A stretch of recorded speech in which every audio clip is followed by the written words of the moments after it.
Our second round of interviews. Earlier today, we spoke to Michael Bruce, and now we have another legend in the house. He's been doing his thing for over 40 years. Please welcome for the first time on Animal House Radio via American Forces Network, Mr. Steve Stevens. Hey, buddy. My pleasure. Steve, thank you so much for coming out. It's an honor to be speaking to you. A longtime fan for as long as I can remember. And when we had the opportunity to speak to you, I was very excited, to say the least. Oh, thank you, man. Thank you. And so, Steve, I want to jump right in. You know, this pandemic has got everybody nuts, and I can imagine that it's got to be rough for you. You know, how did you handle this so far? I mean, because the guy that's always constantly performing, I just have to slow down. It's got to be really a big adjustment. Yeah, I mean, the thing is, when as a musician, when we're not touring, we're writing and recording. So a lot of my life at home is not that different because, as you can see, this is where I spend my time in my studio. Right. So we with Billy Idol we do a residency in Vegas, and we finished our residency in March, and just when COVID was hitting, and we stopped doing meet and greets, finished our shows, and then we said we'll quarantine, right, and we'll get together and write and record, and that's kind of what we did. So I've been able to be productive in music, and because my wife travels with me, we never really had an opportunity to do anything that would require being at home. So you have plants, and we've taken to cooking, and rediscovering what normal people do, and it's, right. You make the best of it, and that's really it. She's set about to make masks, and she's made over 1,000 masks and donates some, and she's got a little business going. So you do what you can do. Right. I mean, that's all you can do, and I mean, because this news cycle is so vicious, and I don't even want to watch it anymore. Yeah. At one point I was just watching it, Steve, just to get the bullet points. Yeah. Give me the bullet points, and I'm out, and I'm watching. Same. Everybody Loves Raymond, 80s videos, Sanford, anything to uplift myself. You know what I'm saying? Yeah.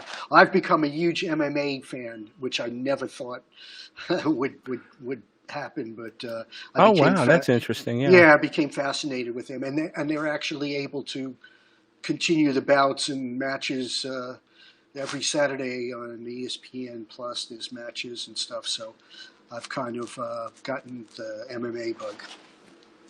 Oh, here's one of my co-hosts, Paul Veneer. Let's bring Paul in. Hello, Paul.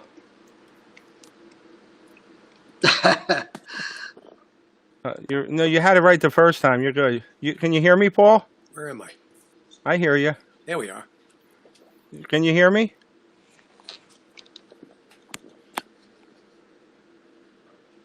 Carlo? Yeah, can you hear me? I don't hear anybody. I hear you, but you can't hear me. But well, we can watch him eat. So. Oh, you heard that, right? Yeah. Talking. I don't know who he's talking to. He's talking to you. Yeah. Carlo, we don't hear you. You don't hear me? Well, I hear you. So.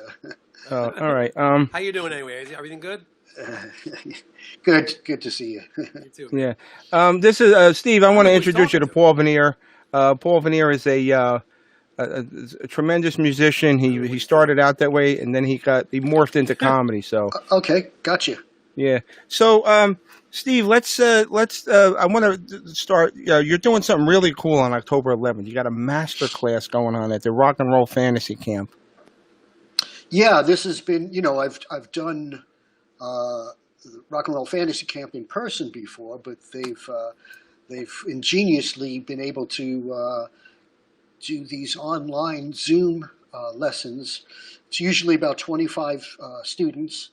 And, I was unsure how it would work, but they've really kind of structured it in a way that's, very cool. Hopefully, as cool for the students as it's been for me, because they have really good questions, and it's kind of a back and forth dialogue, and it's been really cool, And look, when I was a 14-year-old kid, if I could have posed a question to Jimmy Page, it would have been absolutely incredible. So I'm happy to make myself available to people. Oh wow, that's amazing. That's really cool. You've been with Billy Idol for over 30 years, and that's got to be an amazing thing. But how did it start for you, Steve? How did you know that this is what you wanted to do? Where did it begin, and who influenced you early on? Well, my dad brought home. He was not a musician, but I remember he paid $17 for a Burl Ives guitar and songbook package, and he bought it at the local department store. Brought it home. But he was a blue collar working guy. By the time he'd get home and have dinner, he didn't have the patience to sit down and learn it. So I started. It ended up in my room. I started banging away on this thing, and my brother, who's 5 years older than me, had a lot of friends who played guitar, and they came over and they said, he's making a hell of a racket, but it's in time. So I had rhythm, and they arranged for me to get guitar lessons with a woman named Sonny Oakes, who was Phil Oakes, the protest singer. She was his sister, and that was kind of the beginning of me actually taking it seriously. Oh, that's cool. This is Steve. This is Steve. This is Steve. Hey, buddy. Steve. How you doing? Steve's my wingman tonight. Okay. So when you said that they finally sent you for guitar lessons, does that mean you were using it as a percussive instrument, or?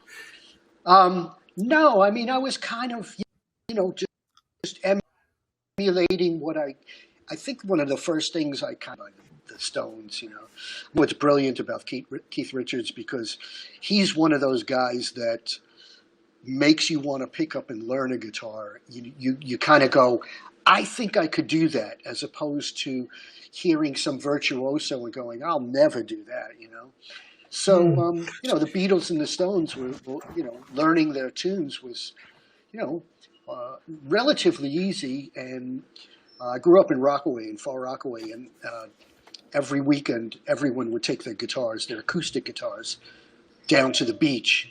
And, you'd have a circle of, 10 people all playing. And this is when, folk music was really exploding. James Taylor and Joni Mitchell and Simon and Garfunkel.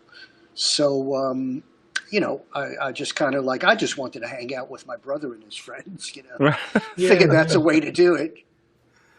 What do you have a preference, Stones or Beatles? Wow, they're so different. They're diametrically Well, it's different. hard because you're a guitar player. The general public has definite ideas, but I want to get in your mind. Well, I appreciate them both for such different things, and the fact that the Stones are still doing it. The Beatles, by the time Revolver and Rubber Soul came about, they ceased to be a live group. And I think knowing that they didn't have to recreate the music is what led them to Sgt. Pepper's. Yeah. So although the Beatles were, as far as on record, I mean, the sense of melody and adventure, there's nobody like the Beatles, and those records are still, I believe, 200 years from now, if humans are still walking the earth, they'll be citing the Beatles the way we do Beethoven and Mozart and all that stuff. What about the era of the Stones? Do you have a particular era? Yeah, I just discovered Girls when Sticky Fingers came out. So. Well, that's my era.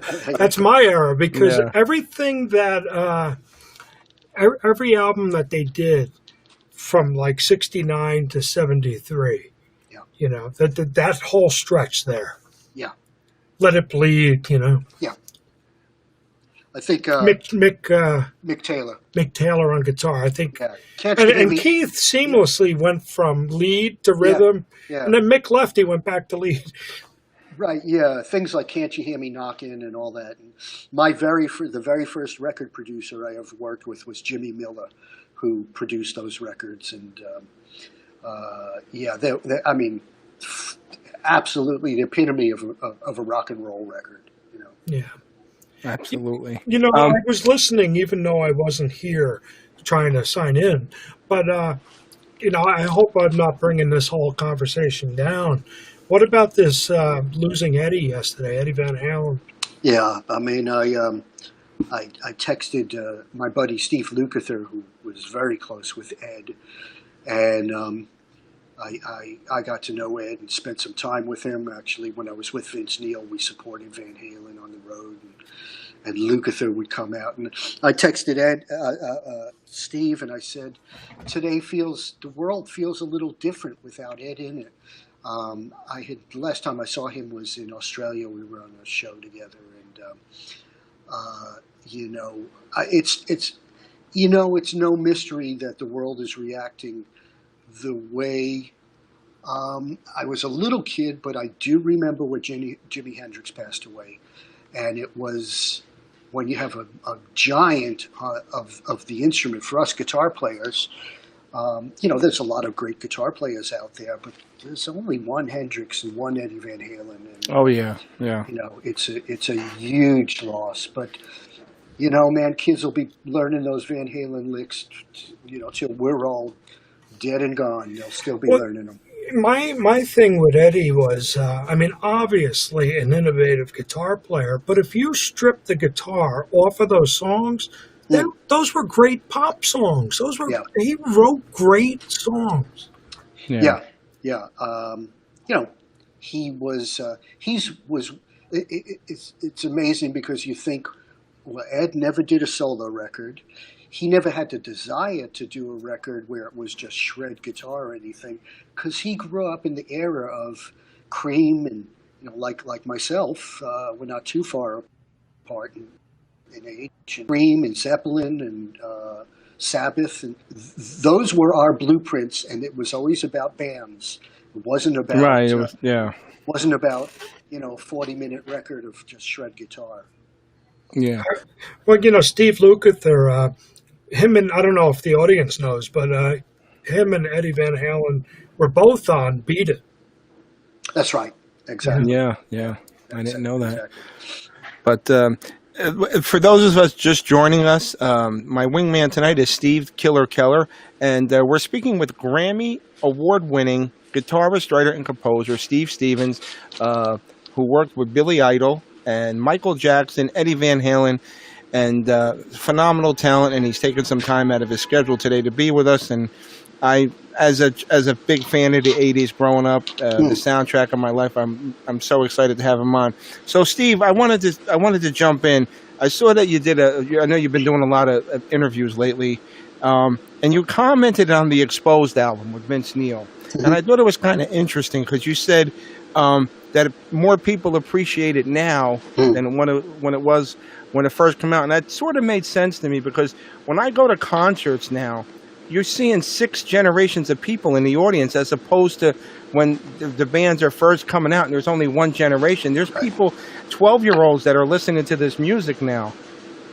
Yeah, I mean, it's, you know, Exposed obviously came out right at the height of grunge, and, you know, all the labels were concentrating on signing the next Nirvana or Soundgarden, and so we kind of got lost in even though Vince was coming off, you know, Dr. Feelgood, the biggest record of his career, you know, other than supporting Van Halen, we started to play really small venues. But what's cool is now the younger guitar players are going back because it's okay to be proficient on your instrument again.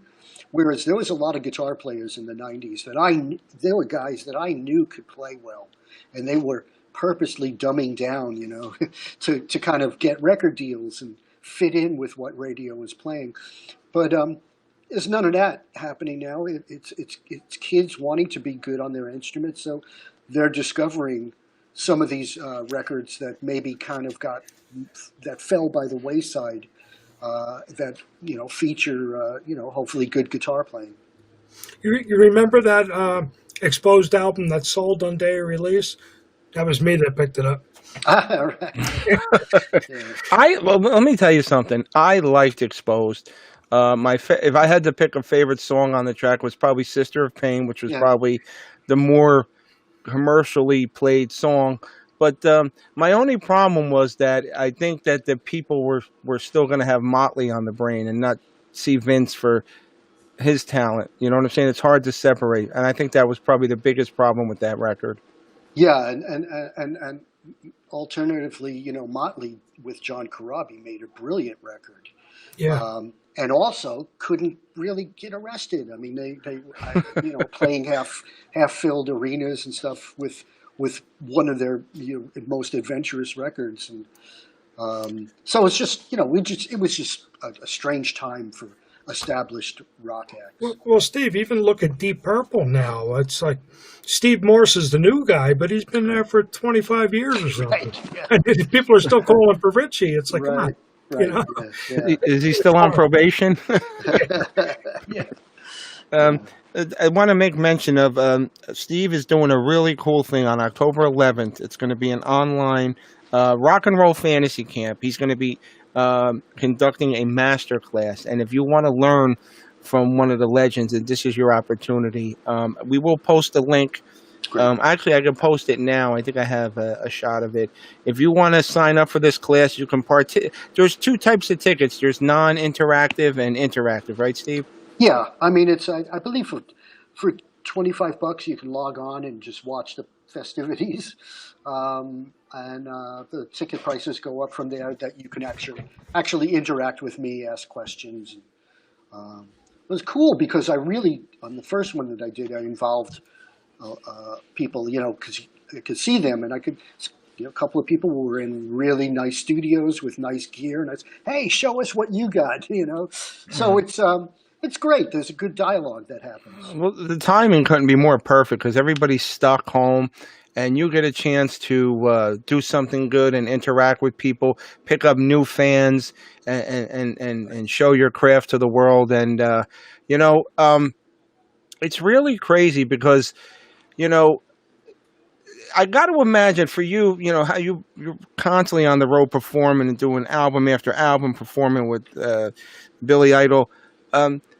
Does it being stuck home? Is it sparking a lot of creativity for you, Steve, as far as writing or coming up with new stuff? Yeah, I mean it hasn't changed. My modus operandi is always I sit down with a very simple little recorder or my iPhone, and I just put a guitar in my hands, and 75% of what comes out and I capture is shit, but the 25% of it is good and it's worth pursuing, and then I develop it and bring it into my computer with Pro Tools and demo it up, and then if I'm working on a Billy Idol thing, or I'll present it or send it over to him. What do you think? Do we have something here? So I don't think that will ever change for me. So it's just, Would you, Steve, would you mind telling us, I want to go back a ways. How did you first meet Billy? How did you guys become associated and then friends? so I'm originally from New York. I was in a band that was living in Manhattan in the music building, 251 West 30th, which was a music building where Johnny Thunders lived and Cyndi Lauper. I mean, every musician lived in this building. And we got a record deal with Island Records, went down to the Bahamas to record our record, and it was never released. And we were looking for someone to help us out, guide our career. And we met Bill Aucoin from Kiss fame. He was managing Kiss. And I became friends with Bill and his assistant, a guy named Rick Aliberti, and became apparent that I needed to work with musicians who could challenge me, as well as learn song, guys who had a direction, and so I left that band. Aucoin managed me, and we were planning on putting a band together, and then I got a call, and Bill said, "Hey, do you know who Billy Idol is?" And he's just moved to New York, and he's putting a band together. He's got a new record deal, and we met up, and we just, we met up as friends. And also, I knew every musician in New York. So I said, look, man, I'll help you find a drummer, help you find a bass player. And when it comes time for the guitar player, just consider me. And it was kind of a natural thing. We kind of found our common ground, and just it was no business plan. There was no big picture. It was just two guys getting together in an afternoon a couple of times a week and just going through some song ideas, and eventually it became obvious that we had a little thing happening, Yeah, chemistry, right? Right, chemistry. Yeah. Now, Billy Idol is one of the epitomes of the '80s.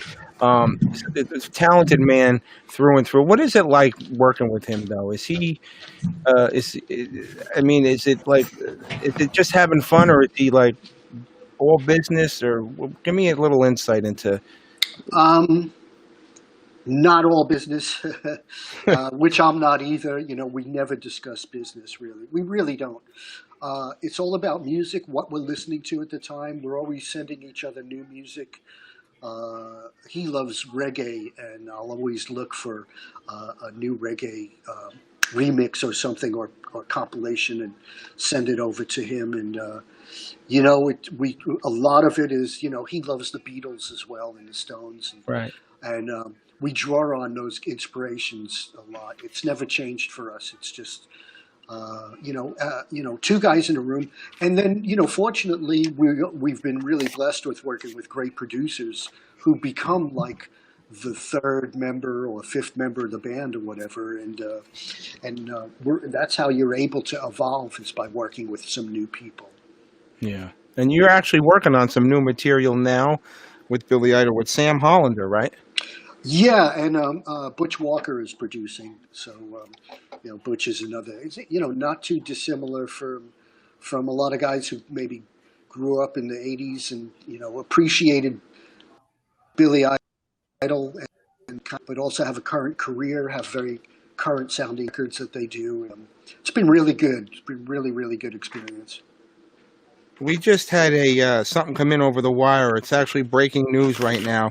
I don't mean to interrupt, but just to let everybody know, this is a milestone. Steve Stevens is now on Twitter. Yeah.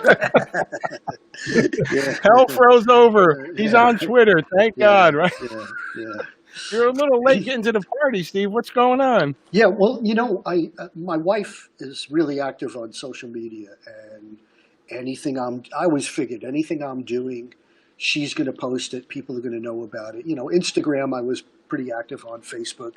But then I started to see some of my buddies on Twitter, and I said, it's a good way to stay in touch with people. And, it's just another, it's like sending off a letter or something as far as I'm concerned.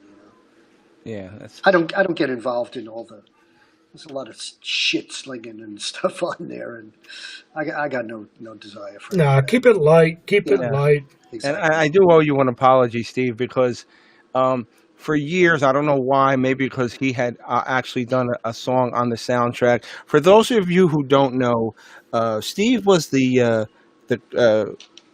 gentleman who did the Top Gun anthem. If you remember the movie where he does it, so I didn't give that any justice, but the Top Gun anthem. And for years, and I apologize, I thought it was Joe Satriani doing it. I apologize, Steve.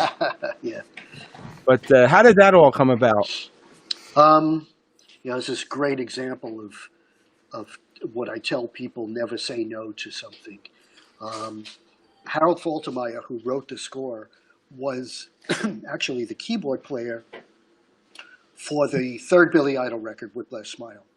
He had worked with our producer, and one day Harold pulls me aside and says, "Yeah, I'm working on this film, this Top Gun film, and it stars Tom Cruise, who had just made a name for himself with Risky Business."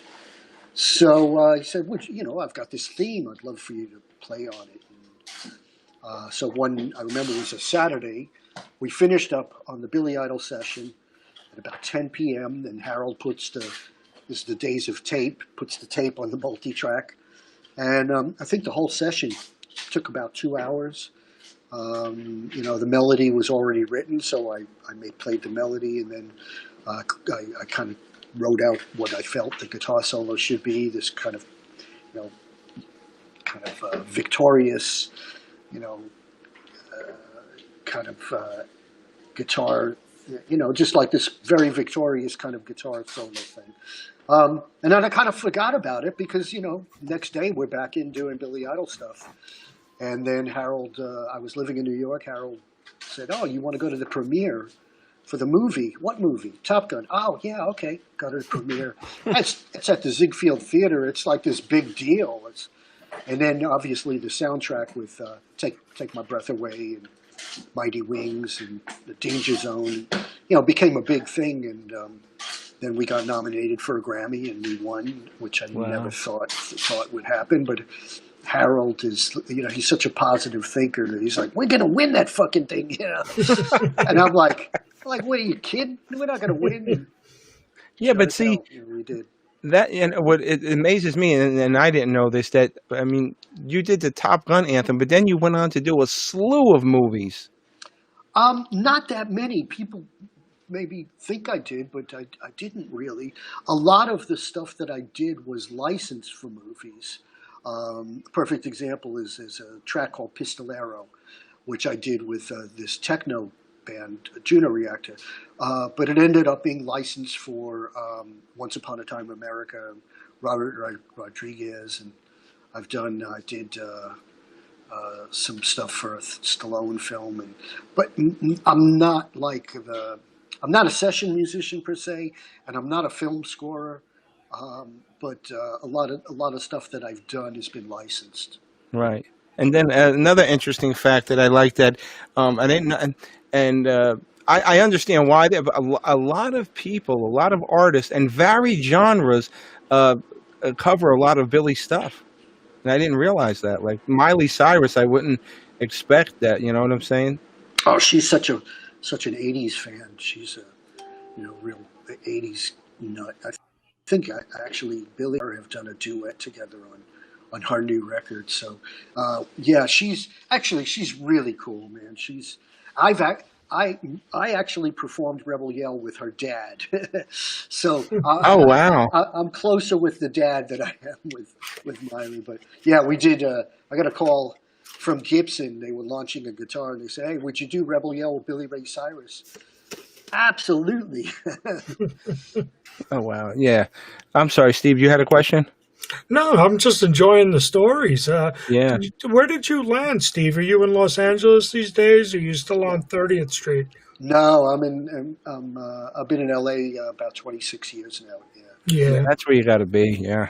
Yeah. Everybody's shifted over to Nashville, huh? Nashville and my wife and I actually before COVID hit, we were looking at possibly moving to Vegas just because we were spending, we did our residency there. A bunch of my friends had moved there. Guys like Billy Gibbons, who I know, and we're right in the middle of it in Hollywood, and a lot of hotels have come up, and the clubs are gone, and we're kind of looking for some more breathing room. Yeah. Nashville seems to be the place to be, though. Right now, that's a hot spot. Yeah. Our producer Butch Walker, he grew up there, but he's building his studio there now, and I think Nashville has a good, healthy music scene. Yeah. Does Butch Walker still perform, or is he primarily a producer now? Does perform, yeah. Because I saw him with Gavin DeGraw once. Okay. So right. yeah, that's how I first got introduced to Butch as a performer. Yeah, and what's cool is that there's not that many producers that go out and play and tour and have that perspective that Right. what you create in the studio, eventually you've got to play in front of people. So you have to keep that in mind. Well, one of the people that we had on the show that I was, he's a fantastic guitarist, but I never knew he did and he produced a lot of big stuff, was Mick Jones. I never knew that. Oh, God, yeah. Yeah, he produced Van Halen at one point. And yeah. Steve, we got a question from one of our listeners. His name is Rob McCulloch. He is an essential worker out in the UK, and he's in a hospital right now where, unfortunately, the COVID-19 is spiking very badly, and he he has to be on a ward where there's COVID patients. And I give this guy a lot of credit. He's a big fan of yours. And he wanted me to ask you, he says, who is your favorite artist that you've played with? Well, that's the obvious one. 38 years, and we're still doing it. So, and we actually enjoy each other's company. We go out on the road, we have dinners together, and they're very supportive of having my wife out there, and she contributes to helps with meet and greets and whatever people need. That's cool. So it's really a bit of a family. I have to consider him almost, family. Right. So I mean, the obvious one is Billy Idol. Yeah. I noticed on your bio, you collaborated with Michael Jackson. And what project was that now? We did Dirty Diana for the Bad record. Oh, wow. Yeah, Okay, yeah. cool. Now, what was that experience like? Both normal and crazy. The actual recording session. Now, I hadn't done many recording sessions. This was in about 1988, and so I was only used to the way I worked with Billy Idol, which was Billy, myself, his producer Keith, and an engineer. That's the only people that were in the studio. Very small, little, self-contained. Kind of situation. And I'm thinking, so I flew out. I got asked by Quincy Jones to do the Michael Jackson thing. And I flew out to do the session. And I'm imagining I'm going to open up the studio door and there's going to be, this entourage and monkeys and all this crazy shit going on. I'm thinking, wow, I'm really going to be in for it. And I open the door and it's Michael, Quincy, his producer, and an engineer, exactly the same way as I worked with Idol. So my fears were put to rest, and Michael communicated musically the same way that any other singer would. This is what I'm looking for, and then they let me do what I felt the track needed. But then when we did the actual video for the song, that was a whole different situation. Now, I pull up and there's like a van, a tricked out van at the soundstage, and there's all swings and jungle gym and toys. And I'm thinking, wow, they're going to keep kids, entertained while we're shooting this video. It was actually Bubbles, the chimp's van. Well, you got to have money if you have a van just for your chimp. Now, Steve, you said that they let you do what was wrong with the track that you felt that you needed to tweak it a little bit? Well, I didn't tweak it, but there was no guitar on it. So they had what they required in their heads, and I took care of that. This is the way I always work. Okay, you ask the artist, what are you hearing? Okay, I hear this melody here. We need to cop this rhythm here.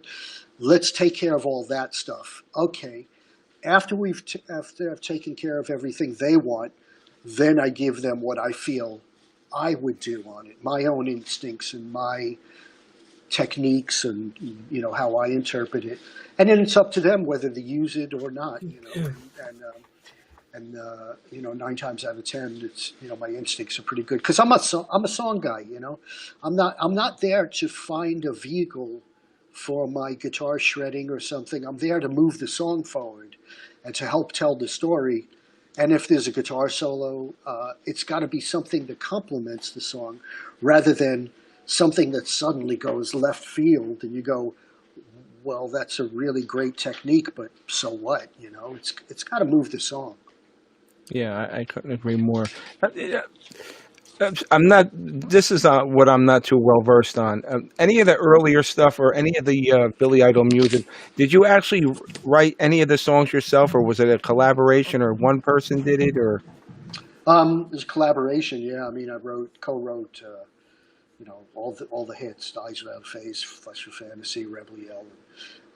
And Billy's always been, I think from the moment he arrived in New York, he knew he needed someone to, springboard.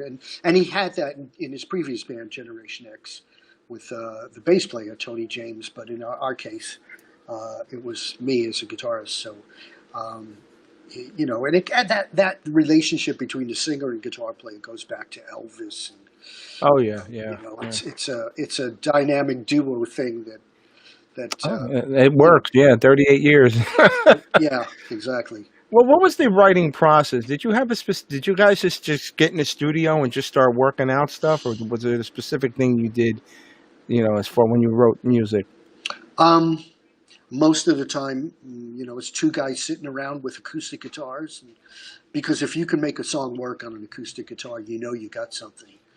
You never want to rely on some studio trick or some production technique or something. That's fine for some things, but really, we've always felt that our songs have to work acoustically. So that's really how it starts, quite Hmm. innocently, really. Wow.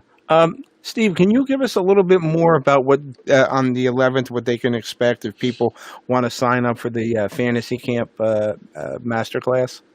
Um, yeah, hopefully, I always tell people that I've got a 40-year career of making records, and it's not that I knew what to do; it's by mistakes that I learned what not to do.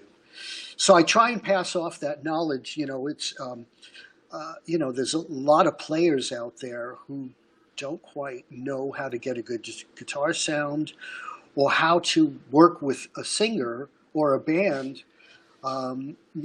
As opposed, there's a lot of guys out there that can show them scales. Certainly more educational than me. I'm not that guy, but I will show them how to listen to a song and arrange parts, how to approach a song and kind of get to the heart of the song, and then I'll show them some techniques and things that work for me, and how to keep your chops up. Anything. Most of the good interaction really happens from their questions. Oh wow! Oh wow! That's amazing. Um, that- I just, right now with the COVID, that is probably got to be the best thing you could probably do for people. Yeah, So you get to interact with people and they get to, to draw from your knowledge. I think that's really great. I absolutely. also want to remind everybody that Steve is also on Cameo. If you don't know what Cameo is a platform where almost every major celebrity and music artist is on it. It's designed to, if say you want to send a birthday uh, a birthday video to somebody that a loved one, a relative, a birthday, whatever, anniversary, anything, you go online and you search for whoever you want to do, and they'll do a personalized video for you. And I think that's the coolest thing in the world because right now, stuff like that is can make the difference for a lot of people because of the anxiety that they're going through. But I think that's really cool about the Cameo. Yeah, and I let it be known that if somebody, I'm not per se doing lessons on there because they're quite short, but if someone has a question about, I can't figure out the third bar of the second verse of, Eyes Without a Face, I'll show it to them and explain what's happening. So I give them little guitar tips or recording tips or whatever. However I can pass on some knowledge is cool because I don't think that stuff is sacred. It's as I said, man, if I could have been in touch with, Jimmy Page or Richie Blackmore when I was, just discovering guitar, man, it would have been It would have it been, would have been yeah, awesome. I know Yeah, what you're yeah, saying. There wasn't the accessibility; it wasn't there like it is now. not at all. Now, Steve, out of all the songs that you wrote, do you have a personal favorite that you're most proud of? Um, Let me think. Good question. I mean, Eyes Without a Face, I think is a quintessential Billy Idol song because it's got a little bit of everything. Yeah, it's a little slower. It's got the crooning. But it's also got a great breakdown with heavy guitar in it. It's not just a ballad. It's so unique to what Billy and I do. Excuse me. That it's a moment in our show. We can win the fans over on the aggressive stuff, the Rebel Yells and Blue Highway and White Wedding, and we can rock like nobody's business. Yeah. Uh, but that's a song that I think a lot of people have an emotional attachment to that that seems to connect with people. That immediately, you can feel the mood and the emotion in the air when we play it. absolutely. Steve, did you have anything? I don't want to make sure. I want to make sure that I'm not excluding you. I'm not excluded, but Ice Without a Face definitely is a moment in time. Yeah. So I can understand what you're saying. Yeah. Yeah. I can't wait till we get this COVID behind us and we Oh, can man. we can meet up at one of your shows and Yeah. Where are you guys located? We're in Jersey. Okay. Yeah. Jersey Shore, South Jersey. Okay. Years before Idol, I dropped out of high school to be in a cover band, and I played all of the clubs, the same scene that Twisted Sister did, and Oh, played yeah. a lot of Jersey clubs. Hmm. Yeah. Yeah, it's and Jersey. Steve actually fronts a really great band out in New Jersey called Rip. So if you ever need an opening act, you All right. Yeah. But first you got to show me that third bar Yeah, chord. right. But yeah, I mean, New Jersey still has, it's a great, there's a great audience in New Jersey, big rock and roll fans. oh yeah, yeah. Absolutely. Especially 70s and 80s, they're so rooted in that, and that was going to lead me to my next question, Steve. What was it about the 80s music that was just so special? What do you attribute? I mean, obviously the talent of all the bands that performed, but what was it? I mean, to me, the 80s was a magical decade, and I don't know, maybe that's just me because I'm partial, and the 70s too, all the heavy Sabbath and all that. Yeah, What do you think was that made them stand out? Well, I think in the 70s it was more the English bands that were really making their names. It seemed like every great band out of England was in the 70s. I was a big prog fan when I was just starting out, so I loved Yes and Genesis and King Wow. Crimson and all that stuff. But in the 80s, I think that first of all you had a lot of money going around, so labels were giving bands support to go out on the road and promote themselves. A thing called tour support, which isn't anymore. So they pay for your Right. bus and they pay for you to break a record, because not only are you touring, even if you're playing clubs, but you're going to the radio stations in the morning and you're doing interviews and you're promoting it. And then with the advent of MTV, you're also, in people's living rooms. And I remember when we did the Rebel Yell video, we decided to do a live video, which was actually filmed in Jersey. It was at the Tower Theater, I believe it's called. Oh, yeah, yeah. So we were telegraphing to our audience how they should, how they should react in a live situation. Like, 'cause you'd get to some little town or whatever, and it was no longer did you have to be in New York, L.A. or Boston to be hip, or Chicago. You could be as hip as the people in the video. Just show up with a spiked wristband and go crazy, Yeah. go crazy to Billy Idol music. A denim jacket with all the patches on it. Exactly. So that really, you could reach an audience, and records were selling like hotcakes. Yeah. It was not unheard of to sell 3 million, 4 million records in a pop. And there was no social media. You guys either did it from airplay or if they read about it in a magazine. That was your own. That was the the only medium.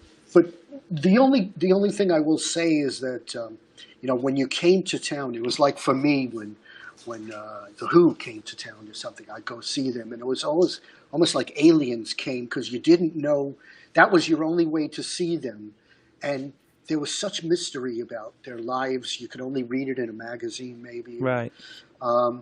It really was. It made you such a fanatic, of these bands and these people that maybe there's no longer an air of mystery. What you're saying reminds me totally of Kiss.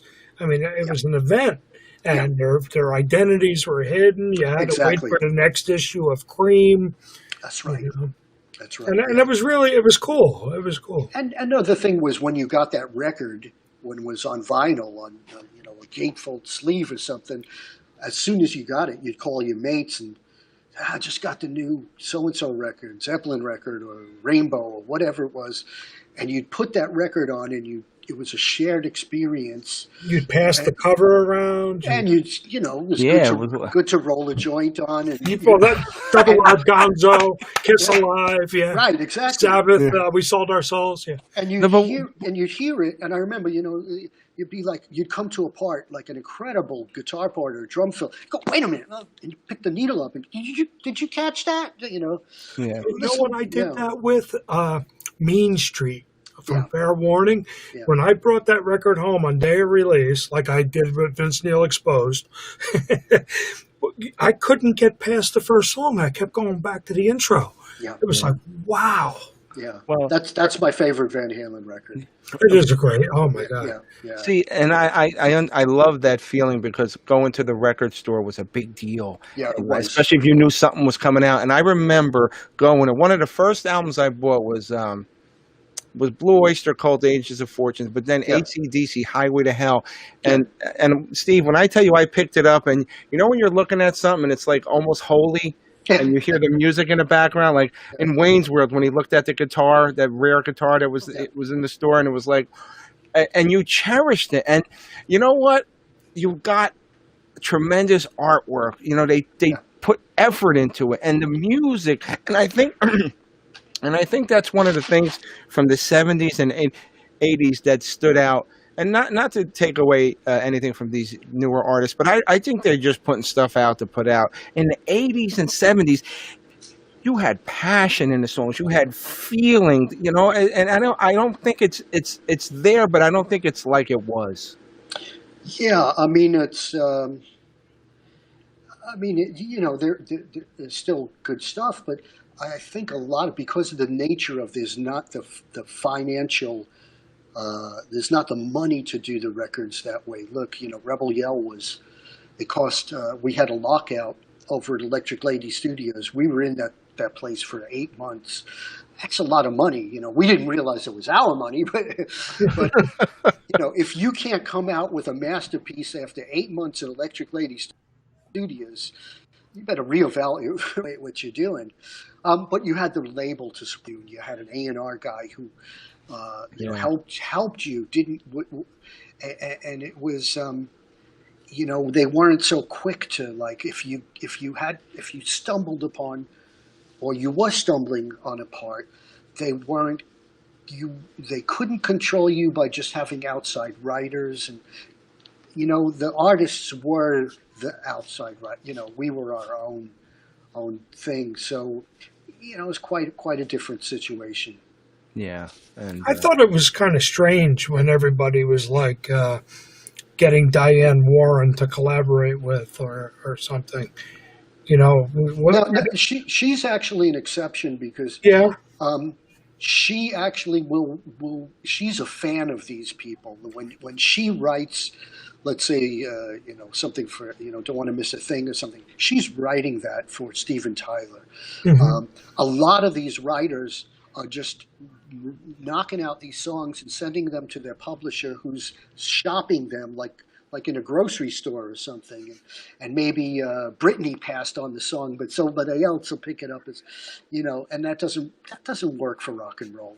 Rock and roll is about 4 or 5 guys, you know, creating something. That's what I love about it. It's a shared experience. It's a family, like you were saying. It's a brotherhood, even though there could be women involved. In my case, it's brothers, you know, and you collaborate and you plot, and you know, it's awesome. Yeah. You know, Steve, what I found fascinating, and I'm guilty of this too, you know, growing up in the 80s decade, you know, MTV was a huge thing. The birth of MTV exploded and made a lot of careers. And I found out that a lot of people, like, and there's so many bands I can name, ZZ Top, everybody only has that point of reference from MTV forward. They don't realize that they jammed in the 70s, and I, you know, when I realized that, I had to go back, and then I became an even bigger fan. Hall and Oates too. By the time Hall and Oates got to MTV, they were like 10 years in. Yeah, it's almost like when you look at Heart, band like Heart, they almost had 2 careers. Because they were playing in the 70s, you know, Barracuda and all that stuff. And You know, they did like the second California Jam, and then they had another career in the '80s. You know, Yeah, with the videos. Yeah. you know, these dreams and all that stuff. So, and people, you know, sometimes people didn't realize, oh, that band's been going for quite a while. Yeah, when you hear Magic Man, you don't realize it's the same. Yeah, yeah. I've been listening to music for so long, I consider anything by Aerosmith after 1983 new. Yeah, right. You know what's funny? That's the same thing. Exactly. Exactly. I went to see Bohemian Rhapsody with my girlfriend, and she knows a little bit, but she's not up on, like, she's not a diehard with the music like us, the rock music.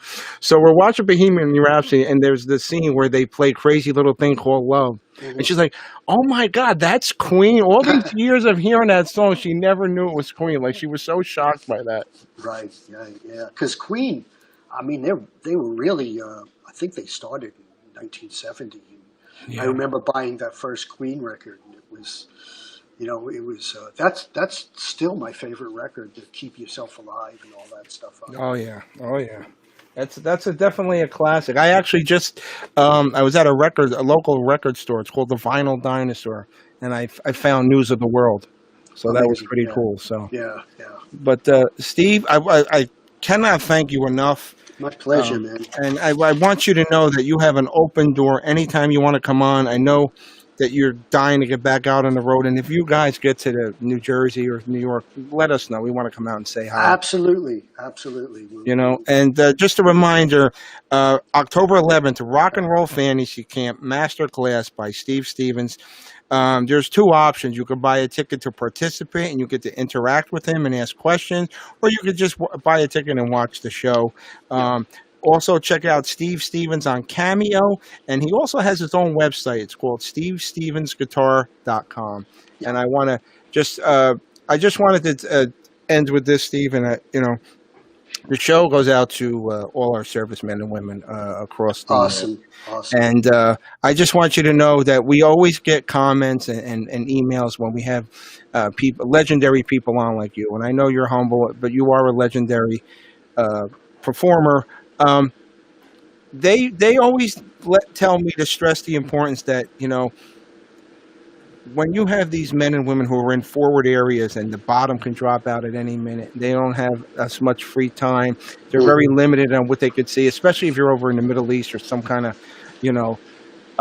and I just want you to know that movies, music like Billy Idol and your music gets them through the best and the worst of times. So I wanted to relay that to you. Yeah, I mean, when I get an email or something sent to my website from a service person who, says that, they're listening to our music, and it makes it so worth it, incredible, especially after, a lot of guys, who like the Top Gun anthem, service people, and to be a part of just somebody's life who's out there, as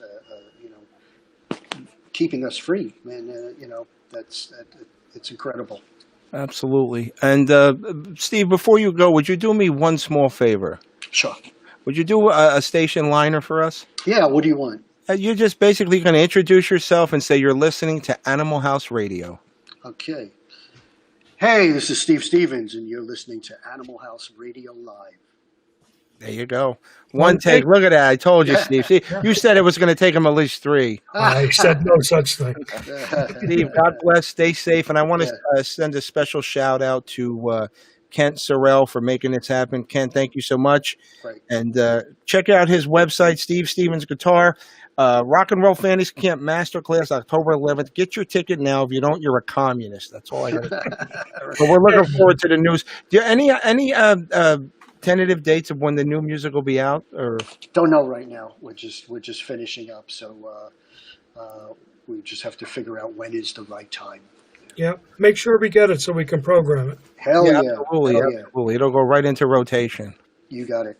Thank you so It's great meeting you. Thank you. Same here, guys. Stay safe. Stay safe. All right. See you. Good night. All right, everybody. That was Steve Stevens, legendary Grammy-winning guitarist, writer, and composer of Billy Idol. He's worked with Eddie Van Halen, Michael Jackson, and a whole and Animal House Radio. Animal House Radio, no, most recently. But I want to thank my quintessential wingman, Killer Keller. And one quick note: November 7th at the Brighton Bar Breaking in Long news. Branch. Long Branch, right, Steve? Yeah, dinner and a show. Dinner and a show. What's the price of the tickets? $25. They're about to go on sale. It's a very limited audience. It's going to be a really cool night. That's not a bad price. Dinner and a show. Yeah, no, it's going to be fun. Yeah, and Saturday evening will at you the Jersey be, Shore. will you be premiering any of the new stuff? No, Not yet. No. nope.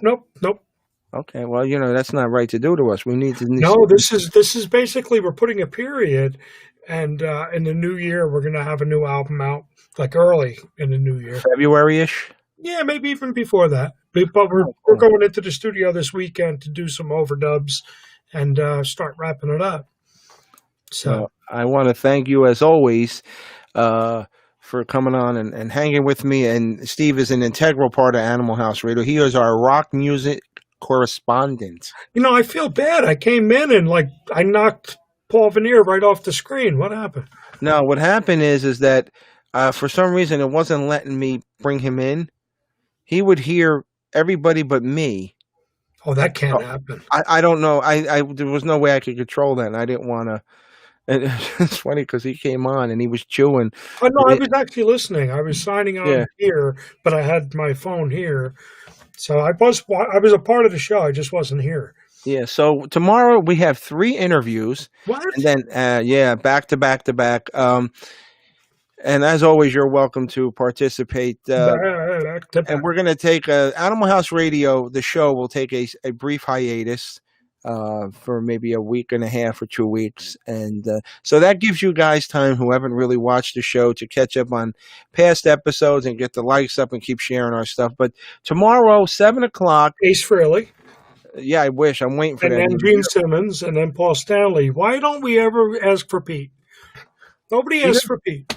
Peter Chris? Yeah. I'll reach out to him. I heard he's not that nice. What? He lives in Colts Neck. We can just. I know. I heard he's like hot and cold. Take him out for pizza. There you go.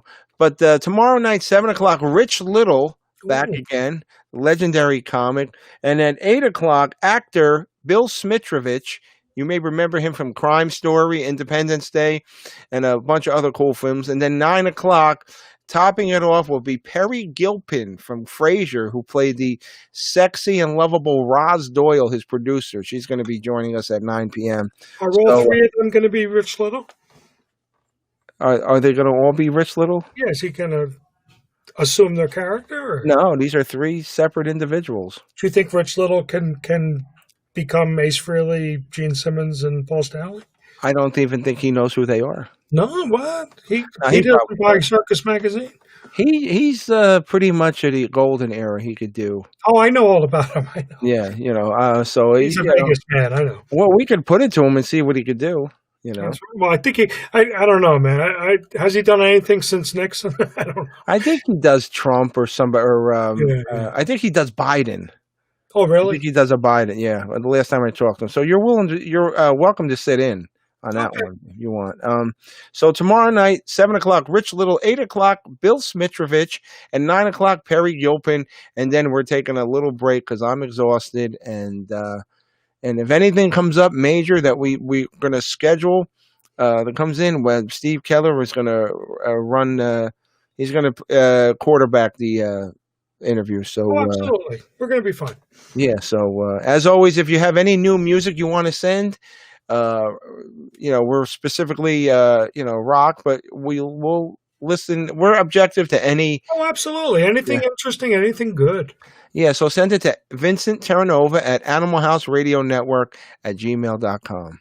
And once again, is there a place to go online to get those tickets, Steve, or they're not up yet? They're not up yet, but the Brighton Bar will be announcing that. I just got the confirmation right before showtime. Right. And if you want, go to a Facebook and it will sell out. It will sell out quick. Yeah, and hit up Killer Keller, his Facebook page, and you can inbox him, and he'll feed you all the information you want. But once again, I want to thank you all for tuning in. Special thanks to Rob McCulloch for sending me a beautiful Animal House Radio T-shirt. Oh, that is nice. And also, he sent me an Eddie Van Halen amplifier.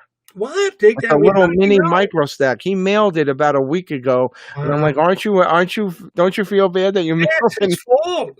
Yeah. Oh, you know, well, speaking of T-shirts, I got my Crushed Beneath Poetry shirt for Dennis Townsend. What was that thing we used to do? What would Keller wear? Well, yeah, what's Keller wearing tonight? Yeah, 666. What was that one? Oh, so about sickness? No, it was 3 6s or something. Yeah, yeah. Oh, that's Trip 6. Trip 6. Out of Yeah, Chicago, okay. yeah. They're good, man. But That's what we do, man. Send your, we talk to the mainstream, we talk to the up and comers and the movers and shakers. If it's good, we want it. absolutely. All right, everybody. We'll see you all next time right here on Animal House Radio. Have a great evening. Good night.